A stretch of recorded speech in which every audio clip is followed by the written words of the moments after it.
Good morning, students. Today we will discuss about the isomerism in organic compound. As you know that GOC, General Organic Chemistry, is most important chemistry in CBSE and also in the competition like as NEET and JEE Mains, etc. Most of the questions in these papers are also mentioned from the General Organic Chemistry or Organic Chemistry, and Organic Chemistry cannot be prepared without the GOC, General Organic Chemistry. So first of all we will discuss about the isomerism in our today's lecture. Previous topic में हमने और भी कुछ इसके concept discuss किए हैं, उनको आप लोग देख सकते हैं, समझ सकते हैं। और जनरल ऑर्गेनिक केमिस्ट्री और उसके बाद कंटिन्यू में जो टॉपिक्स होंगे जीओसी के, उनको हम वन बाय वन करके स्टडी करेंगे। यदि आप लोग जुड़े रहते हैं हमारे चैनल से तो निश्चित रूप से आपकी GOC general organic chemistry best हो जाएगी, और जब जनरल ऑर्गेनिक केमिस्ट्री बेस्ट हो जाएगी तो आपकी ऑर्गेनिक केमिस्ट्री बेस्ट है। ऑर्गेनिक केमिस्ट्री बेस्ट करने के लिए जुड़े रहिए हमारे इस यूट्यूब चैनल पे, कंटिन्यू आपको वीडियो मिलते रहेंगे। चलिए स्टार्ट करते हैं isomerism.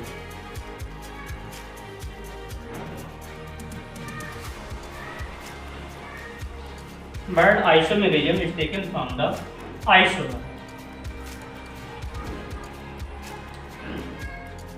and word isomer is ended by two words, that is iso and mer. Meaning of iso is equals to same. You know that iso means same and mer means units. What do you mean by units? Same for the substances, materials which are similar, and mer means unit. So what do you mean by unit? Unit is the basic components from which any substances is prepared. तो मर means basic unit, जिससे वो material बना हुआ होता है, वो basic unit होती है, और उस बेसिक यूनिट को ही हम मर कहते हैं। वो जो मर वर्ड यूज हुआ है मोनोमर के लिए यूज हुआ है। तो finally we can say that isomer means which is form by the same units when we discuss about the word meaning. But finally, what will be the definition of isomer? Then we will define here the substances, two compounds, two or more than two compounds having same molecular formula but differ in structural formula. ऐसे दो compound जिनकी molecular formula similar हो, same हो, but उनकी structural formula different हो, उनको हम isomer कहते हैं। वेरी कॉमन एग्जांपल है, यदि हम कोई एक कंपाउंड लेते हैं जिनका मॉलिक्यूलर फार्मूला डिजाइन करते हैं, रिमाइंड करते हैं, और उस मॉलिक्यूलर फार्मूला से उसके स्ट्रक्चर बनाने की कोशिश करते हैं, तब कई बार बाय चांस उसके टू और मोर देन टू स्ट्रक्चर्स बन जाते हैं जब हम उनको रीअरेंज या अरेंज करने की कोशिश कर रहे होते हैं।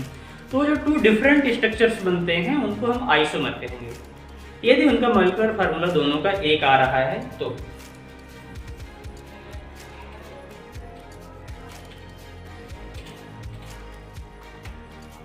देखिए, इसको समझने की कोशिश करिए कौन कौन से टू एग्जांपल्स हो सकते हैं। जैसे हमने एक एग्जांपल, ये वेरी कॉमन एग्जांपल C2H6O, ये एक मॉलिक्यूलर फार्मूला। इस मॉलिक्यूलर फार्मूला को जब हम स्ट्रक्चरल फार्मूला, इसके स्ट्रक्चर डिजाइन करने की कोशिश करते हैं, then we will obtain two different compound, और वो जो कंपाउंड बनेंगे उनमें से एक ये है CH3CH2OH, this belong to alcohol series. Second one is CH3OCH3, this belong to the ether series. So we can say that in this by using this molecular formula we can obtain two different types of compounds which are also differ in their chemical nature. So these two compounds are known as isomer.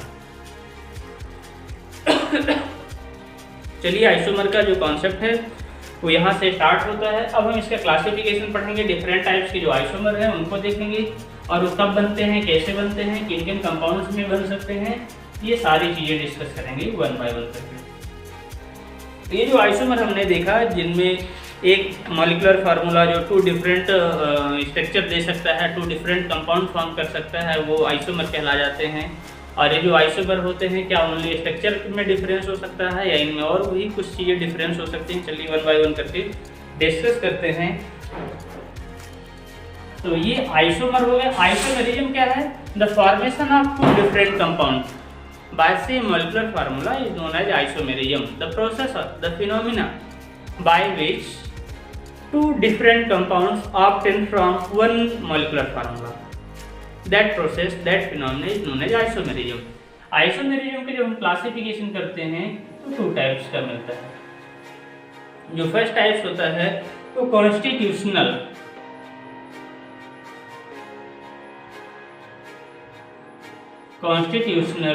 या structural कह सकते हैं।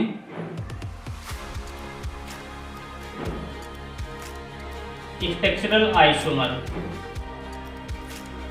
Second जो isomer होता है stereo isomer होता है।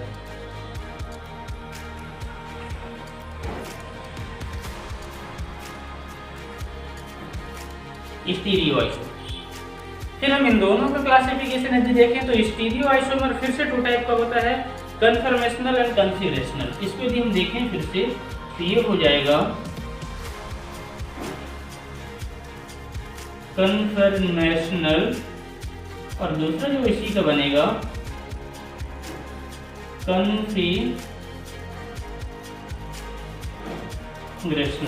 Conformational isomer और कन्फिगरेशनल आइसोमर। फिर जो कन्फिगरेशनल आइसोमर होता है ये फिर से 2 टाइप का होता है। इसमें ऑप्टिकल एंड ज्योमेट्रिकल। ये स्टीरियो आइसोमेरिज्म का क्लासिफिकेशन कंप्लीट होता है। इधर जो बच रहा है कॉन्स्टिट्यूशनल आइसोमर या स्ट्रक्चरल आइसोमर, इसका क्लासिफिकेशन भी है जिसमें हम चेन आइसोमर कहते हैं, इसी को हम न्यूक्लियस आइसोमर कह सकते हैं, स्केलेटन आइसोमर कह सकते हैं। इसके डिफरेंट नहीं है। Positional isomer,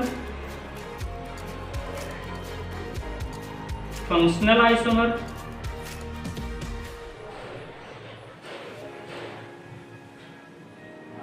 metamer, टाटोमर,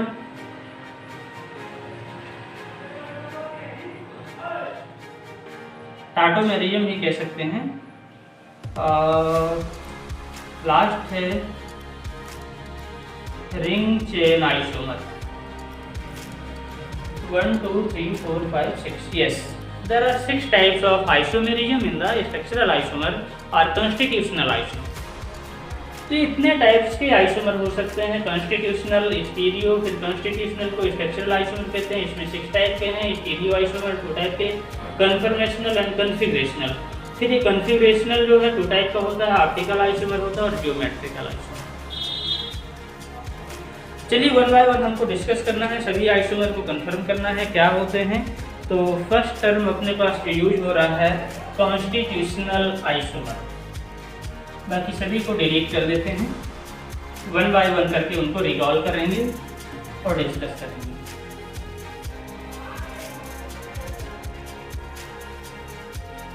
constitutional isomer. Word constitution refer to the number, kind and connectivity. Constitution, word constitution refer to the number of atoms, kinds of atoms and connectivity.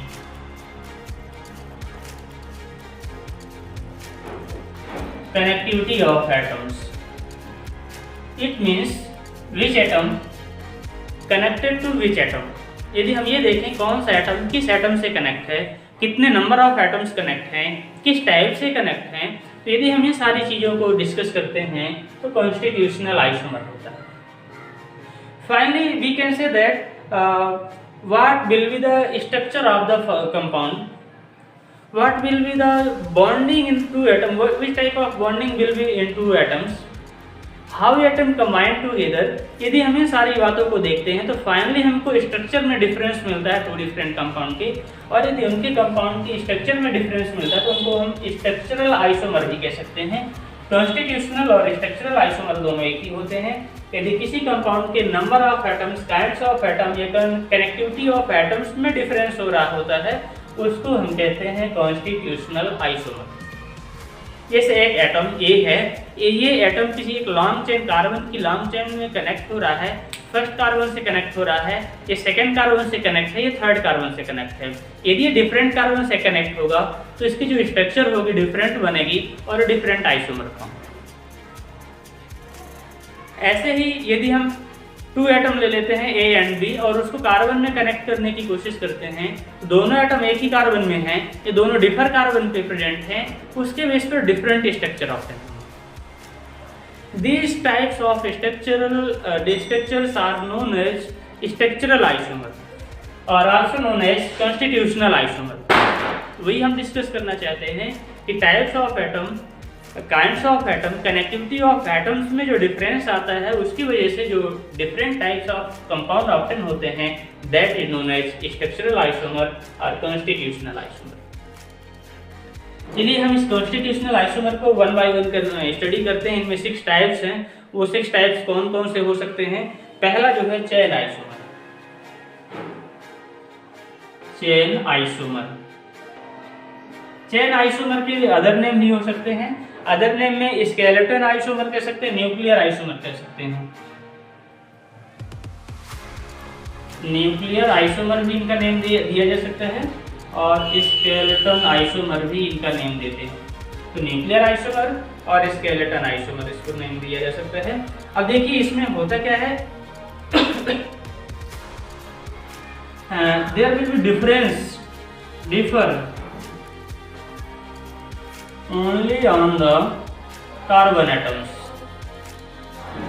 Carbon atoms में कैसे difference है, carbon atom में क्या difference आ रहा है? Differ only on the carbon atoms H PC, parent chain. Parent chain के carbon atom में जो डिफरेंस आता है उसको चेन आइसोमर कहते हैं। जैसे जो कार्बन आपस में कनेक्ट है, आप IUPAC नेमिंग पढ़ेंगे, वहाँ हमने पेरेंट चेन का डिस्कस किया था, बेस चेन का डिस्कस किया था, मेन चेन का डिस्कस किया था। जो मेन चेन होती है, पेरेंट चेन होती है, स्केलेटन चेन कह सकते हैं। उस स्केलेटन चेन में कार्बन की पोजीशन में यदि डिफरेंस आता है, कार्बन के नंबर में डिफरेंस आता है, उसको हम कहते हैं चेन आइसोमर। चेन आइसोमर के केस में आपको एक चीज और ध्यान रखना पड़ेगा। क्या हम बात कर रहे हैं इसमें? Number of carbon atoms chain में सेम होना चाहिए। यदि डिफर हो रहे हैं तो फिर number of carbon atom in parent chain, principal chain, यदि डिफर हो रहे हैं तो वहाँ चेन आइसोमर का फॉर्मेशन होगा। सेकेंड इंपॉर्टेंट पॉइंट इसमें जो आपको माइंड करना, डेफिनेशन तो यही होगी कि 2 different compound having difference in the number of chain of carbon.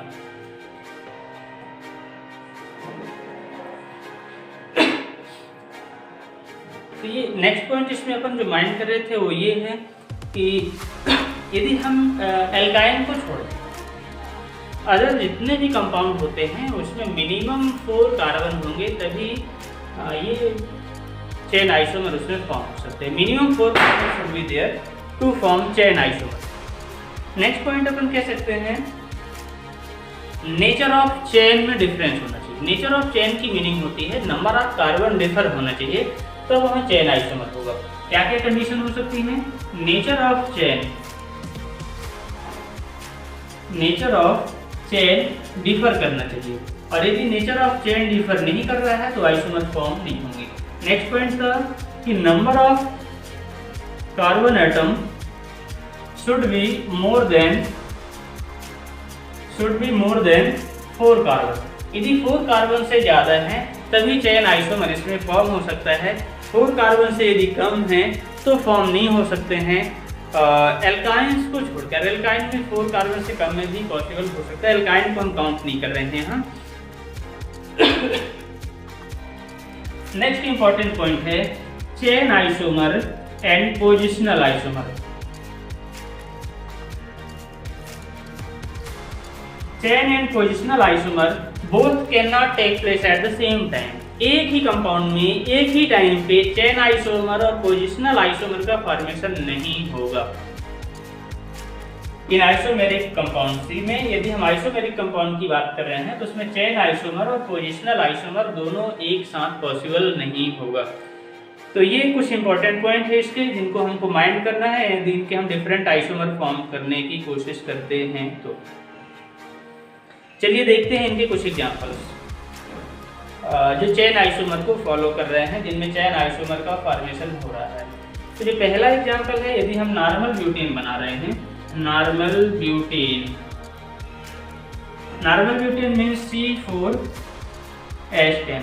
C4H10 में से जो कंपाउंड बनेगा CH3 CH2 CH2 CH2 फिर CH3, ये कंपाउंड है जिसको नॉर्मल ब्यूटेन कहेंगे। इसी नॉर्मल ब्यूटेन में से यदि हम इसका चेन आइसोमर फॉर्म कर रहे हैं, आइसोमर फॉर्म करें जो चेन आइसोमर हो, एक कार्बन इसमें कम हो जाती है, ये डिफरेंस होता है। चेन आइसोमर का चेन का एक कार्बन उसके ब्रांच में कन्वर्ट हो जाता है। तो यहाँ ध्यान रखिएगा जो इसका आइसोमर फॉर्म होगा वो बन जाएगा CH3 CH CH3 CH3। एक पेरेंट चेन का कार्बन ब्रेक होकर के ब्रांच में कन्वर्ट हुआ है तो उसका आइसोमर फॉर्म हो गया, इसको हम चेन आइसोमर की कैटेगरी में रखते हैं। दूसरा, यदि 4 कार्बन एटम्स हैं तो C5H12 में देखिए इसका एक कंपाउंड बन जाएगा CH3 CH2 CH3। इसी का यदि हम दूसरा कंपाउंड फॉर्म करने की कोशिश करते हैं तो इसी में सेकेंड कंपाउंड बन सकता है CH3 CH2 CH3 and CH3।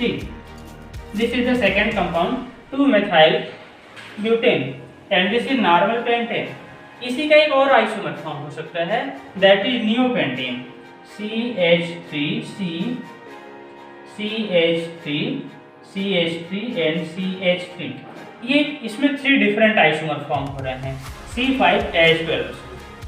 ऐसे यदि हम डिफरेंट कंपाउंड्स यूज करते जाते हैं, एल्कीन्स यूज कर रहे हैं तो उनमें भी डिफरेंट कंपाउंड फॉर्म होने की टेंडेंसी है। CH3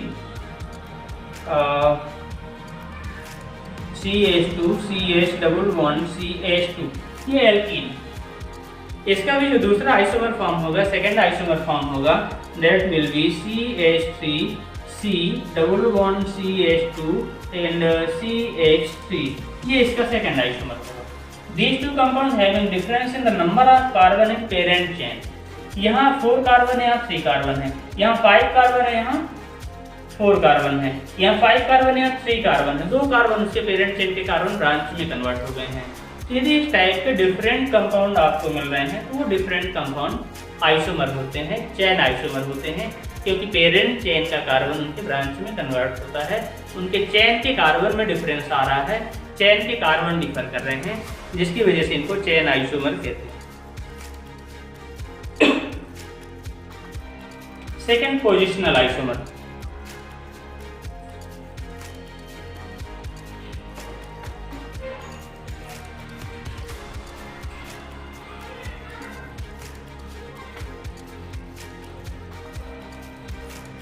देखिए पोजिशनल आइसोमर में सेकेंड जो है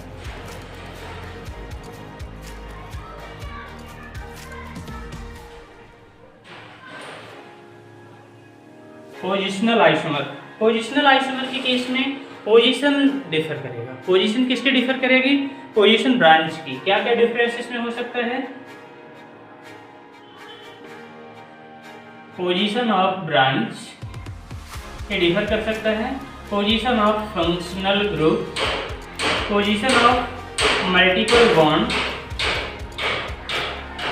ये मल्टीपल बॉन्ड भी इनके डिफर कर सकते हैं, ब्रांच डिफर कर सकती है, फंक्शनल ग्रुप डिफर कर सकता है, या उसमें मल्टीपल बॉन्ड प्रेजेंट है तो उसकी पोजीशन में डिफरेंस हो सकता है। ध्यान रखिएगा। तो ये यदि इनमें डिफरेंस आ रहा है, पोजीशन में इनका डिफरेंस आ रहा है तो पोजिशनल आइसोमर कहते हैं। वेरी कॉमनली वन एग्जांपल है अपने पास फंक्शनल ग्रुप का, डबल बॉन्ड ट्रिपल बॉन्ड का या ब्रांच का, कोई किसी का भी यदि पोजीशन चेंज हो रही है तो पोजिशनल आइसोमर है। एग्जाम्पल देखिए, CH3CH CH CH2।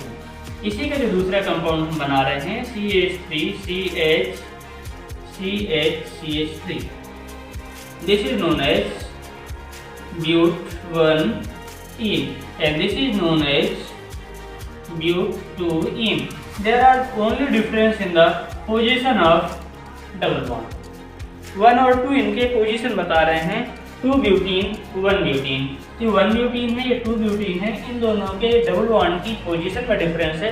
Therefore these two compounds are positional isomer. और भी नेक्स्ट एग्जांपल आप देख सकते हैं, ट्रिपल बॉन्ड के केस में भी यही हो सकता है। कोई इसमें सब्स्टिट्यूट है, उसमें भी यही हो सकता है, CH3 CH2 CH2 Cl। अब इसमें देखिए हमने इसको N-क्लोरो ब्यूटेन बनाया है। सेकेंड कंपाउंड जो है इसी के केस में CH3 CH2 CH3, यहाँ Cl आ जाता है, 2 क्लोरोब्यूटेन, सेकेंड में क्लोरो ब्यूटेन। तो इसका जो कंपाउंड होता है इसमें पोजीशन में, ओनली पोजीशन में डिफरेंस आ रहा है, बाकी कहीं कुछ भी डिफरेंस नहीं। एक बहुत सिंपल सा कंपाउंड लिख रहे हैं CH3 CH Cl 1 dichloroethane. Its name will be 1 dichloroethane. इसी का जो दूसरा कंपाउंड बनेगा CH2Cl its name will be 1 dichloroethane.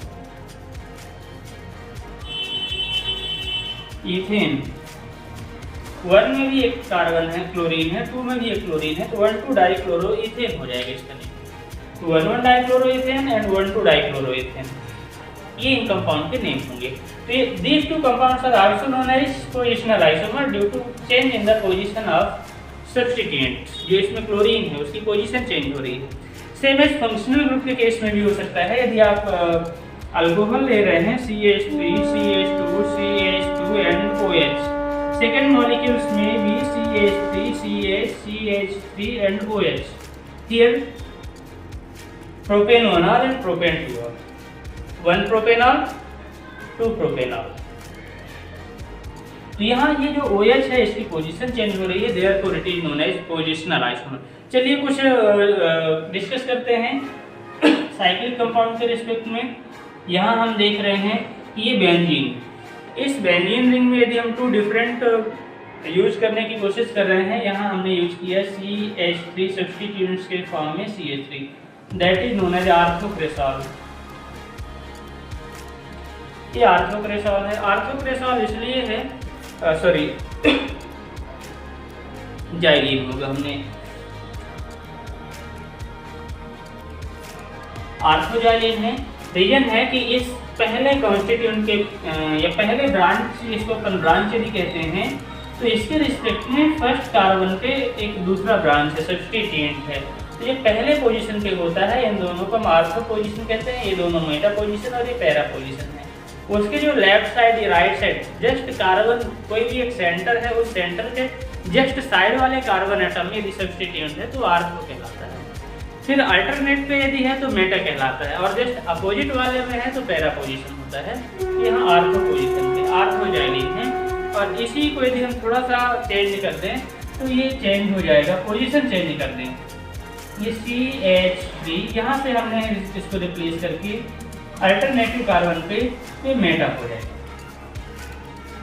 So these 2 compounds are also known as positional isomer.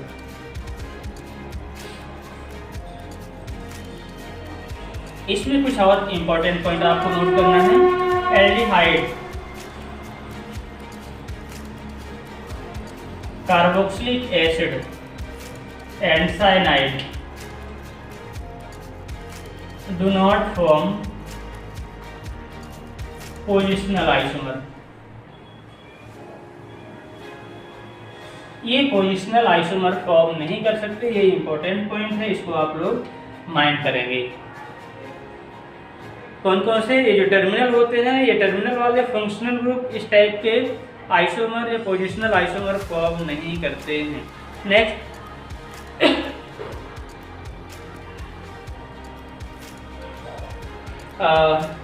जो नेक्स्ट है फंक्शनल आइसोमर होगा।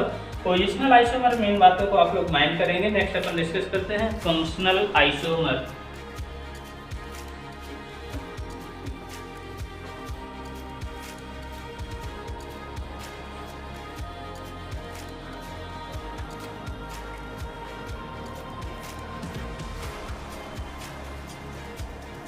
फंक्शनल आइसोमर, फंक्शनल आइसोमर के case में आप डिफाइन करेंगे two isomer having difference in the functional group.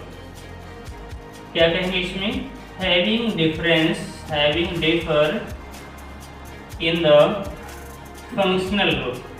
यदि दो compound के फंक्शनल ग्रुप डिफर करते हैं उनको फंक्शनल आइसोमर कह सकते हैं।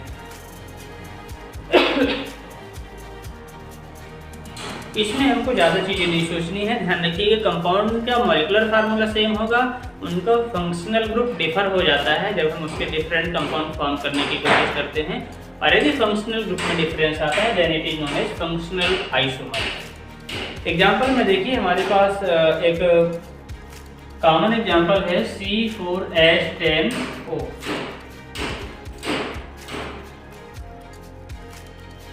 यदि ये हम केवल इसकी बात न करें CnH2n+2O, ऐसा कोई भी कंपाउंड लें, इसके सभी कंपाउंड में लगभग इसी टाइप के फंक्शनल आइसोमर फॉर्म होने के चांसेस होते हैं।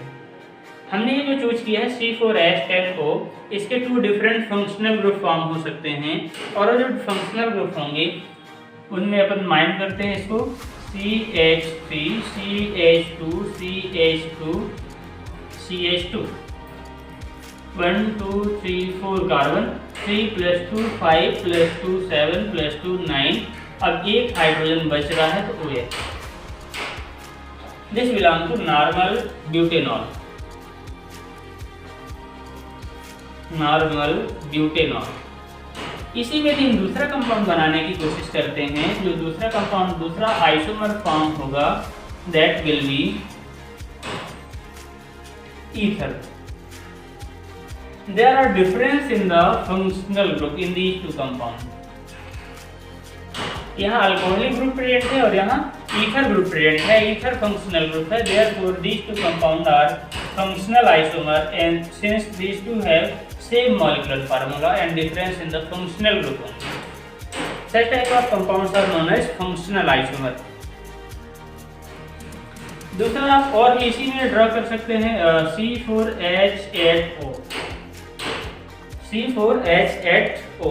इसमें भी सेम रिजल्ट आ जाएगा। ध्यान रखिएगा not only for this CnH2nO, ये सभी में ऐसा आता है ये रिजल्ट CnH2nO, सब में रिजल्ट मिल जाएगा। C4H8O एक पार्टिकुलर एग्जांपल लेके देखते हैं। तो C4 में 4 कार्बन होंगे, CH3 CH2 CH2। देखिए कितने कार्बन होंगे उसकी 1 2 3 4। हाइड्रोजन कितने यूज हो गए 3+2 5 2 7, एक H पूरे हो गए। अब एक ऑक्सीजन बस बच रहा है CHO, एल्डिहाइड बन गया। हमने कुछ नहीं किया, ये हाइड्रोजन पूरे यूज करते गए, लास्ट में एक बचा, एक रख दिया, ऑक्सीजन बच गया, उसको रख दिया, एल्डिहाइड का फॉर्मेशन था। इसी के रिस्पेक्ट में दूसरा यदि हम मॉलिक्यूलर फार्मूला देखते हैं, अरेंज करते हैं इसको CH2 C11O CH3 3+2 5+3 8 CO, ketone. Here the functional group is ketone and here the functional group is aldehyde. तो ध्यान रखिए एल्डिहाइड यहाँ बन रहा है, यहाँ कीटोन बन रहा है। तो ऐसा भी पॉसिबल है। 2 different functional group will be obtained from the same molecular formula. दूसरा और जो सबसे इंपॉर्टेंट कंपाउंड हो सकता है वो नाइट्रो का। नाइट्रो कंपाउंड यदि हम ले रहे हैं, कोई भी कंपाउंड लेंगे तो उसमें नाइट्राइट और नाइट्रो दोनों का फॉर्मेशन हो सकता है, दोनों का फॉर्मेशन पॉसिबल है। चलिए हम 3 कार्बन यूज करते हैं CH3 CH2 CH2 N11O and NO। Second इसी का जो आइसोमर फॉर्म होगा CH3 CH2 CH2 NO। This is nitro and this is nitrite. these are two isomer। यहाँ ध्यान रखिएगा, बॉन्डिंग नाइट्रोजन के थ्रू कार्बन की हो रही है, कार्बन नाइट्रोजन बॉन्डिंग हो रही है, यहाँ कार्बन ऑक्सीजन बॉन्डिंग हो रही है। So these two compounds are isomer of each other, having differ in the functional group। ये नाइट्रो ग्रुप है और नाइट्राइल। तो ये जो टू डिफरेंट कंपाउंड मिल रहे हैं ये भी फंक्शनल ग्रुप की कैटेगरी में आएंगे, फंक्शनल आइसोमर होते हैं। One more example that is CH3CN, there will be triple bond with nitrogen.